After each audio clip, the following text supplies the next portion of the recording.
জাতির পিতা কোনো দল বা গোষ্ঠীর নিজস্ব সম্পত্তি নয়।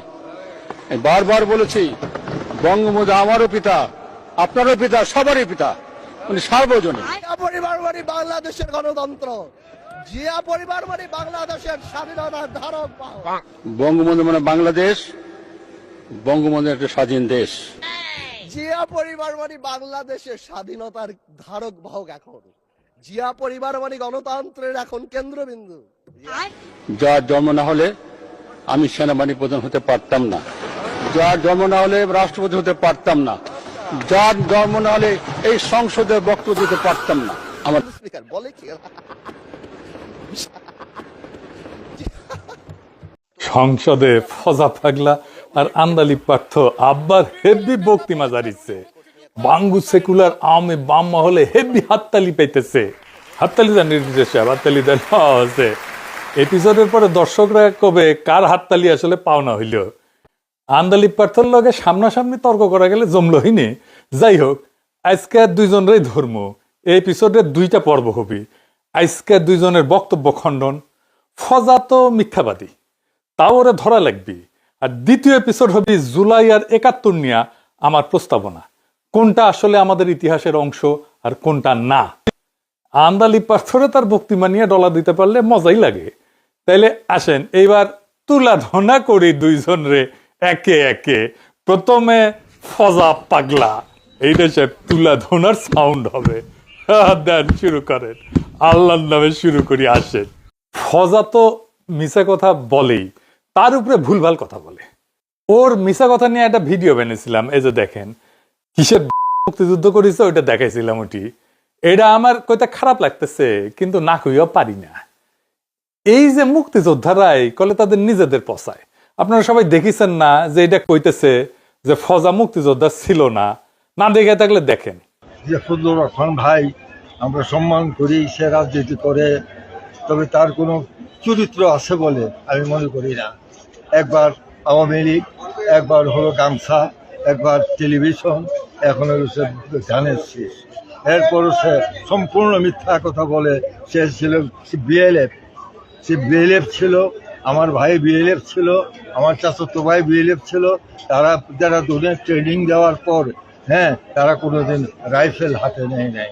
তারা স্বাধীন হয়েছে, তারা এই দেশে আসছে। সে বলতেছে সে নাকি সে কোম্পানি কমান্ডার ছিল, তার অধীনে ৯০০ মুক্তিযুদ্ধে যুদ্ধ করছে, সে ব্যাংকারি ছিল, সে সাতটায় গেছে, রক্ত দিছে। এগুলি সম্পূর্ণ মিথ্যা। এই ধরনের মিথ্যাবাদীকে ভোট দেওয়া আমি মনে করি সেটা উচিত না। একজন মিথ্যাবাদী এইভাবে মিথ্যা কথা বলবে কেন? শুনিছেন, এটা যখন ভাইরাল হয়েছে তখন সে আবার পোল্টি মারিছে। দেখেন পোল্টি মেরে কি কয়। আমি ফজলু ভাই মুক্তিযোদ্ধা না, ফজলু ভাই কমান্ডার না, এইগুলি সম্পূর্ণ মিথ্যা। আমি বলি নাই। ফজলু ভাই আমাদেরকে বিজাগ্রত করছে মুক্তিযোদ্ধার কথা বলে। কাজে এই ফজলু ভাইয়ের মন্তব্য বলা আমাদের দ্বারা এটা সম্ভব না। এই সাংবাদিক সাহেব আমার এই আগের আলাপ বাদ দিচ্ছে, পরের আলাপ বাদ দিয়া আমার উপরে এই কথাটি আর কি লাগাইছে। এরা এই জন্য আমার মান ইজ্জত নষ্ট করছে। ফজলু ভাইয়েরও ক্ষতি বা নষ্ট হয়েছে। নিজেই কইছে ফজা মুক্তিযোদ্ধা ছিল না, কমান্ডার ছিল না। আবার নিজেই কয় আমি কই নাই। বাটপার কেমন দেখেন। মানে মুক্তিযোদ্ধা হইলে কি বাটপার হইতে হয় নাকি? বাঁচাইছে যে বুড়া কয় নাই এগুলো এডিট করা যায়, অথবা এ আইডিয়া বানাইছে। যাই হোক, ফজার কথায় আসি। ফজা কইতেছে পাল বংশের রাজধানী নাকি বগুড়ার মস্তানগড় ছিল। শুনেন। পাল বংশ আজ থেকে 1000 বছর আগে বগুড়ার মহাস্থানগড় পুণ্ড্রবর্ধনের রাজধানী স্থাপন করে বাঙালির যে শাসন শুরু করেছিল। শুনিছেন? এ বালছুন, পাল রাজাদের রাজধানী মহাস্থান ছিল নাকি রে বালছুন? মুরুক্ষ সোদা, এটা কি মুক্তিযুদ্ধের ইতিহাস পাইছু? মনের মাধুরী মিশা কবু। পালেদের রাজধানী ছিল গৌড়। মালদা, মুর্শিদাবাদ, রাজশাহী, চাঁপাইনবাবগঞ্জ এই এলাকায় অনেক জায়গায় ঘুরিছে। পাটলিপুত্র টুত্র মেলা জায়গায় গেছে, এমনকি বিক্রমপুরেও আসিছে, কিন্তু কোনোদিনই মহাস্থানগড়ে তা যায়নি। বরেন্দ্র অঞ্চলে ছিল, বরেন্দ্র অঞ্চল। ভুলভাল ইতিহাস করলে গেলে তোর ব্যবস্থা হবে। দাঁড়া, তোর কি করা হবে সেটা পরে দেখাচ্ছি। আবার দেখেন কইতেছে নীলকরের অত্যাচারে ৭৪-এর মন্বন্তর হয়েছিল, তখন নাকি মায়েরা ছড়া কাটতো, খোকা ঘুমাইলো, পাড়া জুড়াইলো, বর্গি এলো দেশে। শুনেন। যখন 1757 সনে মির্জাফরের বিশ্বাসঘাতকতায় সিরাজউদ্দৌলার পতন হয়েছিল, নীল সাহেবদের অত্যাচারে যখন মানুষ জর্জরিত হয়েছিল, 1770 সন যাকে বলা হয় 74-এর মন্বন্তর, সেই সময়ে যখন বাংলার 1/3 লোক না খেয়ে মরেছিল, নীল সাহেবদের অত্যাচারে যখন বাংলার মায়েরা কেঁদে কেঁদে ছড়া বলতো, ছেলে ঘুমালো, পাড়া জুড়ালো, বর্গি এলো দেশে, বুলবুলিতে ধান খেয়েছে, খাজনা দিব কিসে, ধান ফোরালো, পান ফোরালো, খাজনার উপায় কি, আর কটা দিন সবুর করো রসুন বুনেছি। শুনেছেন? বালচুন, ওটা 74-এর মন্বন্তর না, 76-এর মন্বন্তর। এটারে 76 বলা হয় কারণ ইংরেজি 1769 থেকে 1770 এই সময়টা হয়েছিল মন্বন্তর। ওটা বাংলা সনে ছিল 1176 বাংলা, তাই নাম হয়েছে 76-এর মন্বন্তর। লিগায় নিছে, দেখেন দেখেন, লিগে তাও ভুলভাল বলে, লিগে বানতে পারে না ঠিক মতো। এইগুলো সংসদে গেছে, মানুষের পাবলিকের টাকা এত খরচা করে করছে এখানে। আর খোকা ঘুমালো পারে জলে রেখে নীলকরদের অত্যাচারের টাইমের ছড়া নাকি হালা বালচুন মূর্খ সোদা। বর্গি তোর পিতৃভূমি ইন্ডিয়ার মারাঠা আদর্শু, বাংলা আসতো আলীবর্দী খানের টাইমে। বর্গীদের বিরুদ্ধে আলীবর্দী খান মানে এই সিরাজউদ্দৌলার নানা, বর্গীদের বিরুদ্ধে আলীবর্দী খান, তরুণ সিরাজউদ্দৌলা, মির্জাফর আলী খা যুদ্ধ করে। মির্জাফরের বিরুদ্ধে বর্গীরা পরাজিত হয়। এটা কি মুক্তিযুদ্ধের ইতিহাস? যা খুশি তাই কয়ে দেব। হ্যাঁ, তোর গোষ্ঠীরে সুই জাল দিয়ে রান্না করে খাওয়ানো লাগবে, মাদারগঞ্জ থেকে মাংস কিনা তোর হোম ডেলিভারি পাঠানো লাগবে। তারা আবার দেখেন কয় ক্ষুদিরামের ফাঁসি, আবার নাকি প্রফুল্ল চাকিরও ফাঁসি দিছিল। শোনেন, 2005 সন থেকে ধরে 8 সনে ক্ষুদিরাম মের ফাঁসি, যে ফাঁসিতে গান হয় বাংলায় আজও একবার বিদায় দেমা ঘুরে আসি, সেই প্রফুল্ল চাকির ফাঁসি। এই যে যুদ্ধ, তারপরে চিত্তরঞ্জন দাস। শুনিছেন কত বড় মূর্খ সোদা? প্রফুল্ল চাকিকে ফাঁসি দিছিল নাকি? জানেন তো ক্ষুদিরাম আর প্রফুল্ল চাকি ওই ব্রিটিশ বিচারক কিংসফোর্ডকে হত্যার জন্য বোমা ছোড়ে, তারপর দুইজনে পালায় দুই দিকে। ক্ষুদিরাম ধরা পড়ে, প্রফুল্ল চাকিরে ধরতে গেলে নিজেই সুইসাইড খায়, তারাও ফাঁসি দিয়ে দিছে প্রফুল্ল চাকিরে। আচ্ছা জানেন তো কিংসফোর্ডকে মারতে যে পারে নাই, যে তারা মারা যায় দুইজন নারী। কিন্তু এইটারে গ্লোরিফাই করার কি আছে? এরা গীতা পাঠ করে পূজা দিয়া মারতে গেছে বোমা, তাও ঠিকঠাক মতো মারতে পারে নাই। ভাবেন তো হাসিনার আমলে এই দুইজন মুসলমান নামাজ পইরা কোরআন শরীফ পইরা বোমা মারতে যাইতেছে হাসিনার বিচারপতিরে, যে কিনা খালেদা জিয়াকে জেলে দিছে, বা সালাউদ্দিন কাদের চৌধুরীর ফাঁসি দিছে। মারতে গিয়া মাইরা ফেলাইলো দুই নারীরে। বাঙ্গু সেগুলাররা কি করতো তাইলে? দুনিয়া মাথায় তুলে ফেলতো না? ক্ষুদিরামকে নিয়ে তো করে না, ক্ষুদিরামকে তো জঙ্গি বলে না, ক্ষুদিরামকে তো সন্ত্রাসবাদী বলে না। একই তো কাজ নাকি ভিন্ন কাজ? এই হইতেছে এদের ভণ্ডামি। আমি আজকে আপনাদের কাছে বলতে চাই, মুক্তিযুদ্ধ এত সহজ জিনিস না। সহজ তো নাই রে বালচুন, কত মিছা কথা বানায় বানায় কইতে হয়, গোজা দিতে হয়, কিন্তু মিলে না শেষ পর্যন্ত। দেখেন কি কয়, স্পিকারকে কইছে আপনি সিলেটে যুদ্ধ করেছেন, সিলেটের বন্দুকের গুলির আওয়াজ হইতেছে, আর ওই ময়মনসিং সে বসে শুনিচ্ছে। শোনেন, আপনি যে এখানে বসে আছেন, আপনি যে সালুটি করে যুদ্ধ করেছিলেন 4 দিন, কত লোক মারা গিয়েছে, কত সন্তান শহীদ হয়েছে, একটা বন্দুকের আওয়াজ, একটা কামানের আওয়াজ সিলেটে হয়েছে, আর আমি ময়মনসিংহে বসে সেই আওয়াজটি শুনেছি। আখাউড়াতে সেই নদীতে যে যুদ্ধ হয়েছে, যে যুদ্ধে নেতৃত্ব দিয়েছে খালেদ মুশাররফ, হায়দারেরা, সেই শব্দ আমার বাড়ি থেকে 100 কিলোমিটার দূরে, সেই শব্দ আমি শুনেছি।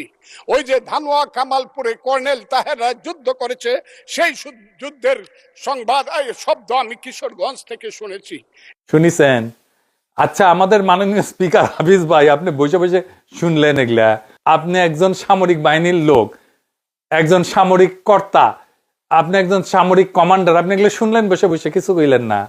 সিলেটে ছোটখাটো পারমাণবিক বোমা মানলো তো ময়মনসিং এর শব্দ পৌঁছাবে না। 100 কিলোমিটার দূরে শব্দ নাকি শুনিছে। তারপর কালামপুরের যুদ্ধের শব্দ নাকি শুনিছে কিশোরগঞ্জ থেকে, এটা 200 কিলোমিটার দূরে। দেখেন, ইতিহাস কইতেছে 8 মিনিটে কতগুলা মিছা কথা বানায় বানায় কইল। পাবলিকের টাকা খরচা করে সব বালসাল জোকার গুলা মেতাকার করে সংসদ ভবনে। আবার দেখেন কইতেছে শিল্পকলার গান হইতে দেয় নাই প্রচার আমলে, বাউল গান হইতে দেয় নাই। শুনেন, আমি আজকে আপনাদের কাছে প্রশ্ন রাখতে চাই, 5ই আগস্টের পরে কি হলো? আমাকে একটু 5ই আগস্টের পরে কি হলো আপনারা জানেন। এইখানে ইউনূস সরকার ছিল, আমি শিল্পকলার সামনে থাকি, একটা গান হইতে পারে নাই, একটা নাটক হইতে পারে নাই, একটা লালনের গীতি হইতে পারে নাই, একটা বাউল গান হইতে পারে নাই। সবকিছু কালো শক্তি ধ্বংস করে দিয়েছিল। শুনিছেন? এই যে দেখেন, অন্তর্বর্তীকালীন সরকারের সময় বিভিন্ন স্তরে সাংস্কৃতিক আয়োজনে হামলা হইল। শিল্প একাডেমিতে সারা দেশে স্বাধীনতা দিবস, বিজয় দিবস, অন্যান্য দিবসে বিভিন্ন অনুষ্ঠান হয়েছে, বাউলদের নিয়ে সাধু সঙ্গ হয়েছে, গান হয়েছে, নাটক হয়েছে, লালন গীতি হয়েছে। এইগুলো এরা কয় মিশা কথা কেন কইলো, এগুলো এক্সপান্স কেন করা হইলো না? এর গোষ্ঠীরা সুই জাল দিয়া রান্না করে খাওয়ানো উচিত। খাওয়া দেন এডিটার সাহেব এবার। আমি তোর গোষ্ঠীরে চুই ঝাল দিয়ে রান্না করে খাওয়ামু, ওরে মাতার কুঞ্জ থেকে মাংস কিনে তোরে হোম ডেলিভারি পাঠামু। আমি তোর গোষ্ঠীরে চুই ঝাল দিয়ে রান্না করে খাওয়ামু। খাইছু? Home delivery পাইছু? হ্যাঁ, বালশুড ফজা পাগলা। সে আবার নালিশ করে। ফজা পাগলা যারা বলে তারা নাকি অসভ্য। শুনেন, তারা আমাকে ফজা পাগলা বলে কথা বলে। উনি একদিন এটা বলে, তারা নাকি সভ্য, তারা নাকি ইসলাম। শুনেছেন? ও নিজেই ফজা পাগলা উপাধি পেয়ে উচ্ছ্বসিত হয়েছিল, পারলে নাচে। এই যে দেখেন কি কয়, এই পেপারেও আসিছে, এডিটর সাহেব ভিডিও দেখান। কাজে পাগলা তো সাংঘাতিক ব্যাপার। হ্যাঁ, কিশোরগঞ্জের পাগলা মসজিদ আর কিশোরগঞ্জের ফজু পাগলা, ঠিক আছে। পাগলা তো সাংঘাতিক একটা উপাধি আমাকে দিছে। আমি এটা চিন্তা করে বাইর করছি যে আমাকে পাগলা বললো কেন এইসব এই মৌলানা নামদারি লোকেরাও। দেখলাম যে ঠিকই বলছে। দেখেছেন? আচ্ছা বলেন, তোর কি মাথা মোতা ঠিক আছে? নাই তো, পুরাই আওলায় গেছে। এই হইতেছে মুক্তিযুদ্ধের বীর আইকনিক ফিগার। এই মুক্তিযুদ্ধ কি মাল তাইলে বুঝেন? তাইলে মুক্তিযুদ্ধ তাইলে কি জিনিস? এই সংসদের রাজাকার কইয়া হুঙ্কার দেয়। দেখেন, আমি বলতে পারবো কিনা কথাটা আপনি, এই আলবদর রাজাকারের বাচ্চারা এখনো কিন্তু ফজলুর রহমানদের মতো মুক্তিযোদ্ধারা জীবিত আছে। এই দেশে মুক্তিযুদ্ধ হয়েছে। দেখেছেন? হাসিনাও এক রাজাকারের বাচ্চা কইয়া হেলিকপ্টারে ভাগিছে। এই যে দেখেন। তার মানে কি মুক্তিযোদ্ধার সন্তান নাতিপুতিরা কেউ মেধাবী না? যত রাজাকারের বাচ্চারা নাতিপুতি হলো মেধাবী, তাই না? তার মানে কি মুক্তিযোদ্ধার সন্তান নাতিপুতিরা কেউ মেধাবী না? যত রাজাকারের বাচ্চারা নাতিপুতি হলো মেধাবী, তাই না? তারপরে সে ঐতিহাসিক মিছিল শুরু হলো ঢাকা বিশ্ববিদ্যালয়। ইতিহাস পাল্টায় গেল, তুমি কে আমি কে, রাজাকার রাজাকার।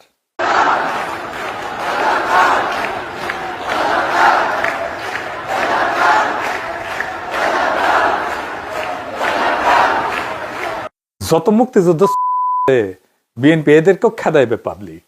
দেশ চালাইতে পারতেছে না, তাই এসব কইয়া মাঠ গরম রাখতেছে, যেন এসব নিয়ে কেউ কথা না বলে। ভিলেজ পলিটিক্স এর কৌশল আর কি। ৭১-এর স্বাধীনতা সংগ্রামের সেকেন্ড ডিভিশনের প্লেয়ার হইয়া বিএনপি এরকম মুক্তিযুদ্ধ, বিএনপির মুক্তিযুদ্ধ কেন খাবো? মিষ্টি গেলে ঘোষের মিষ্টি খাবো। আওয়ামী লীগের কাছে মুক্তিযুদ্ধ শুনবো, বিএনপির কাছে কেন শুনবো মুক্তিযুদ্ধ? ওর কাছে কেন শোনা লাগবি? বিএনপি দলই তো ছিল না ৭১-এ। আওয়ামী লীগ মুক্তিযুদ্ধের নেতৃত্ব দিছে তো দল হিসেবে। মুক্তিযুদ্ধের অবিসংবেদিত নেতা মুজিব ওরফে সোহরাওয়ার্দীর বডিগার্ড।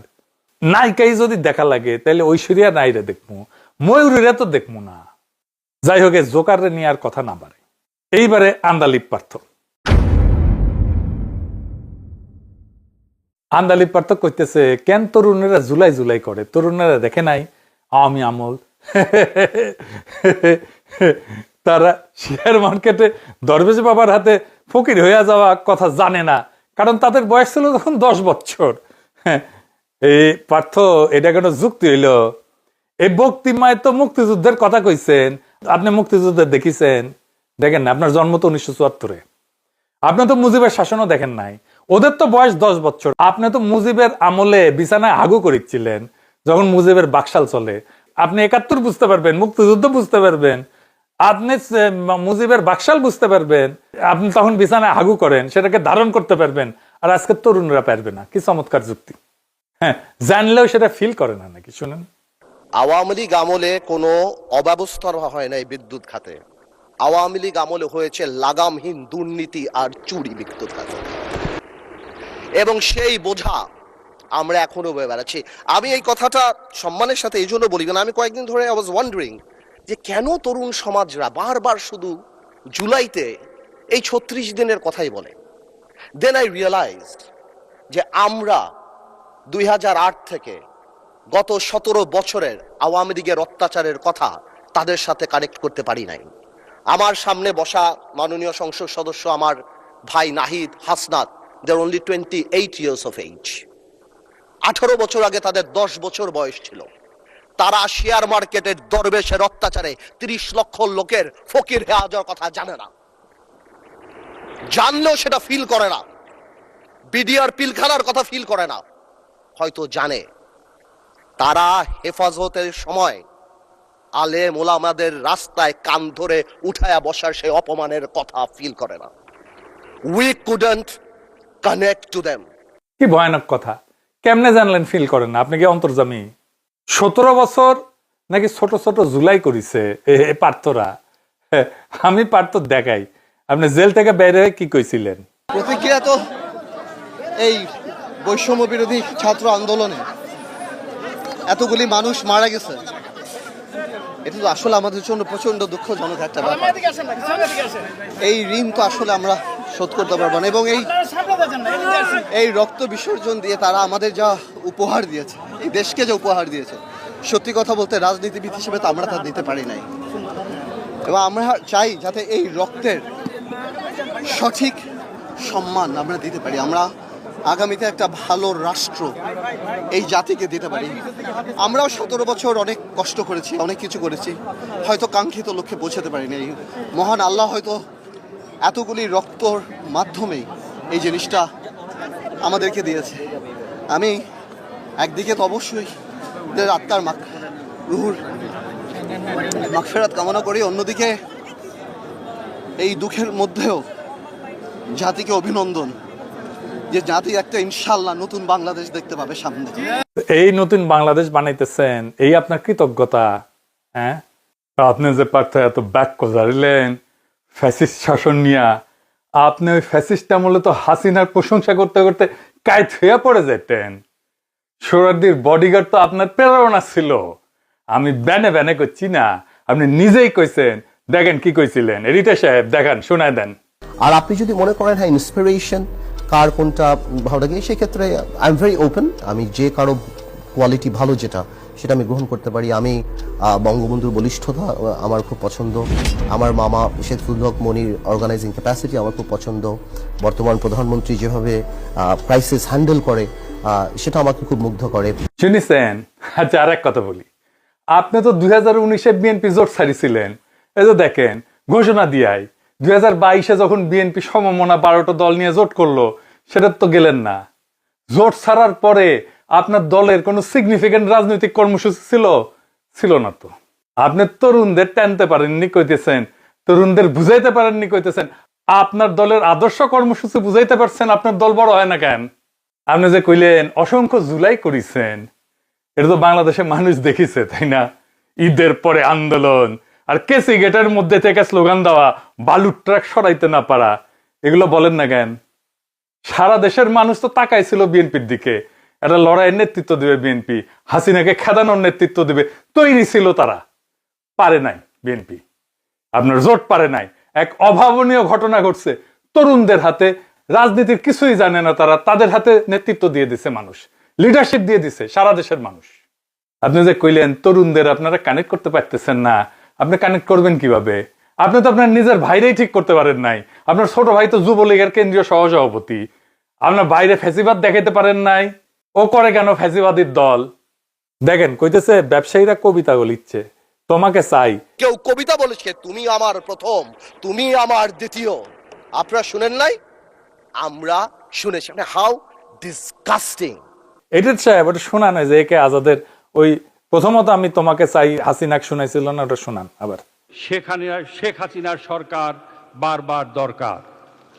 তাই শিল্পী কবির সুমনের জনপ্রিয় গানের ভাষায় বলতে চাই, প্রথমত আমি তোমাকে চাই, শেষ পর্যন্ত আমি তোমাকে চাই, ভীষণ অসম্ভবও তোমাকে চাই। জয় বাংলা, জয় বঙ্গবন্ধু। শুনিছেন? এবার পারতো দেখেন এই লোকটা কে ওই লোকই তো। তারেক রহমান কি করে তার সাথে? হ্যাঁ, সেও তোমাকে যাই শোনায় দেবে। ওদের সাথে তো ঠিকই ঘষ্টান, হ্যাঁ, তখন লজ্জা লাগে না। আচ্ছা দেখেন, পার্থ বলতেছে তারেক রহমান বাংলাদেশের সবচেয়ে খারাপ সময় ক্ষমতা নিছে। শুনুন। আরেকটা রিজন বোঝা দরকার যে মাননীয় প্রধানমন্ত্রী তারেক রহমান সাহেব বাংলাদেশের ইতিহাসের সবচেয়ে খারাপ সময় বাংলাদেশের দায়িত্ব নিয়েছেন।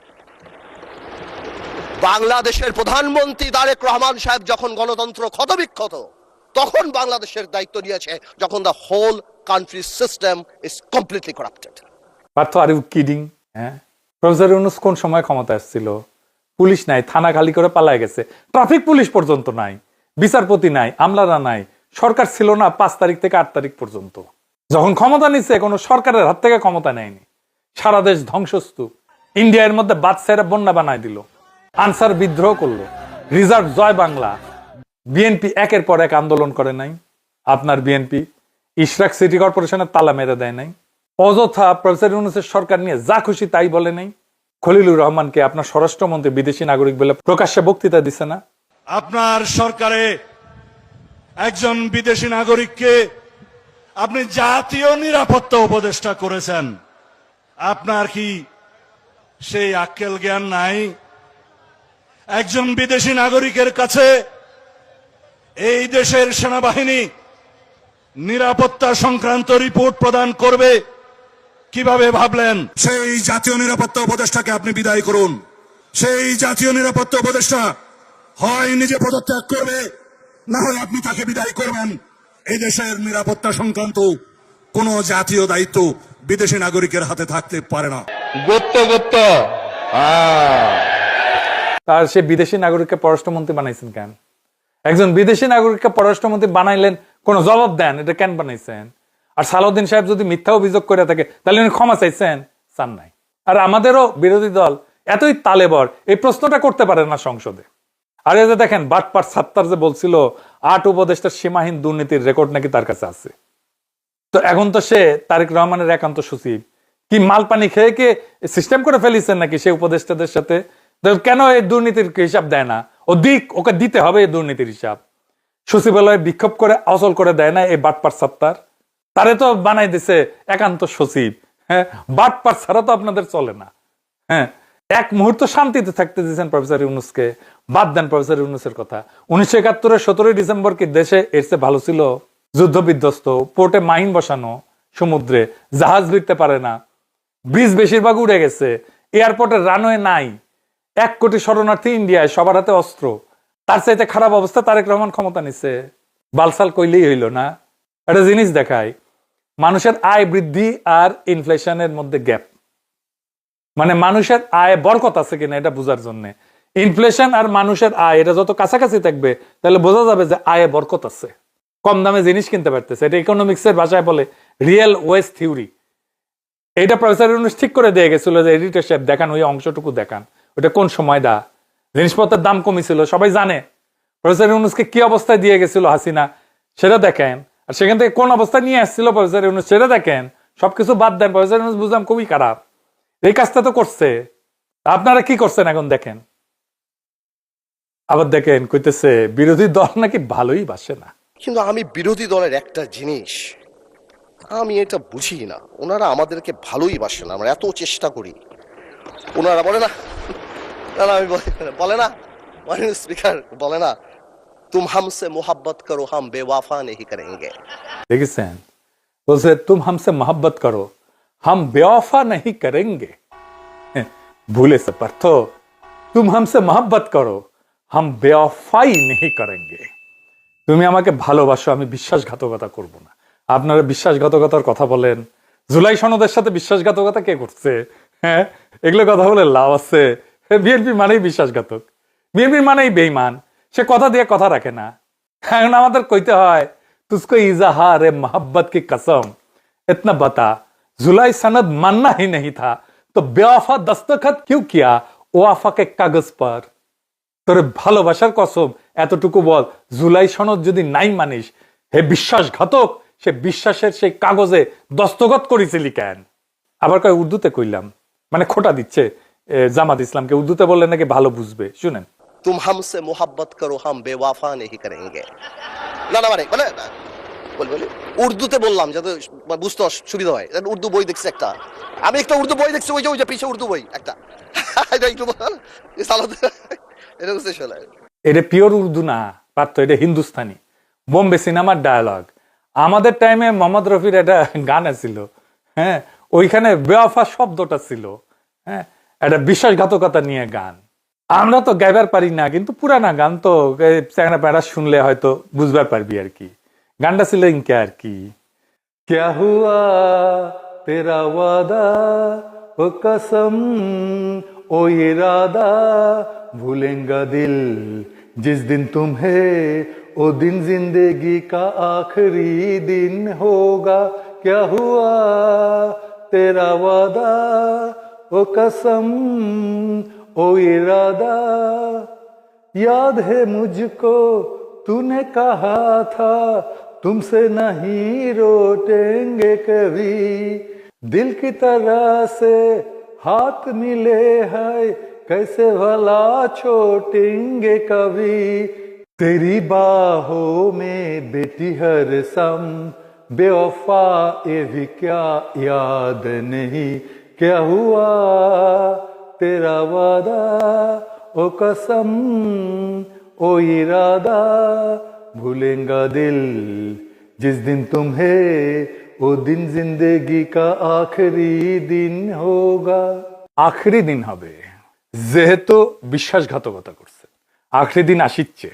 আমরা বুঝেই পারত যে মোদি কয়া দিছে হিন্দুস্তানি চালাইতে হবে সংসদে, ওটারে উর্দু বলে জামাতের কান্দে চাপায় দেওয়ার তো দরকার নাই। আমরা বুঝি, হ্যাঁ, প্রভুর ভাষায় কথা কইতে হয়। এই সংসদে যত হিন্দুস্তানি বলছে, বিএনপির এমপিরা কায়কবাদও বলছে, বাংলাদেশের সংসদে ইতিহাসে নাই এত হিন্দুস্তানি কথা বলা হয়েছে। আমি বুঝি কিছুদিন পরে ওই সংসদে ওই গান গাওয়া হবে, জনগণ মন অধিনায়ক জয় হয়ে। হাসিনা ওইটা ঢাকা ইউনিভার্সিটির সিনেট ভবন পর্যন্ত আনিছিল, ওটা সংসদে ডুববি। ফাইনালি পার্থরা নাকি রাজাকারের সাথে যুদ্ধ করেছে, দেখেন বলে কি। মুক্তিযুদ্ধের ইতিহাস যখন বলতে হবে, তখন আমি কার সাথে? আমি হাবার সাথে যুদ্ধ করছি, আমরা রাজাকারের সাথে যুদ্ধ করছি, এবং তাই আমরা এখানে আসছি। পাকিস্তানি আর্মিদের সাথে যুদ্ধ করি নাই, আমরা রাজাকারদের সাথে যুদ্ধ করেছি। হ্যাঁ, তাদের রাজাকারদের কেন সারেন্ডার করানো হইলো না? হ্যাঁ, কেন তাহলে পাকিস্তানি আর্মি কেন সারেন্ডার করলো? আর এই পেয়ালায় মিলিটারি রাজাকারদের যাদের ট্রেনিং ছিল সাকুল্যে 1 থেকে 1.5 মাস, তাদের সাথে ফাইট করার জন্য ইন্ডিয়ান আর্মি ডেকে আনা লাগলো। হ্যাঁ, রাজাকারের তালিকা তো সরকারের কাছে আছে, মোট 10,789 জন হাসিনার নামধাম প্রকাশ করছিল। এই হইতেছে টোটাল রাজাকার। আর মুক্তিযোদ্ধা আছে 2 লাখ, মানে 2 লাখ মুক্তিযোদ্ধা এই 11,000 রাজাকারের সাথে যুদ্ধ করছে। তারপরে ইন্ডিয়ান আর্মিকে ডেকে আনতে হয়েছে। এবার এটা নিয়ে গব্বে বাঁচে না। হ্যাঁ, দেখেন কি অবস্থা। হ্যাঁ, এই 11,000 স্বল্প ট্রেনিং পাওয়া রাজাকার আপনাদের মতো বীরদের হাগা ছুটাই দিল। 9 মাসে কিছু করতে পারলেন না, আর হাগা এমন ছুটেছে যে 55 বছর সে যে ডাইরেক্ট হয়েছিল সেটা ভালো হইতেছে না। রাজাগারি তো সমস্যা, এগুলোর নাম ধরে বিচার করেন, কেউ তো মানা করেন, আছে তো লিস্টি। আর হ্যাঁ, তারেক রহমানের কাছে সোহরাওয়ার্দীর উদ্যানে আরেকবার সারেন্ডার করবিনি রাজাকার বাহিনী। তারেক রহমান মুক্তিযোদ্ধা বানানোর বিএনপির হাউস পূরণ হবে, জমে একেবারে ক্ষীর হয়ে যাবে।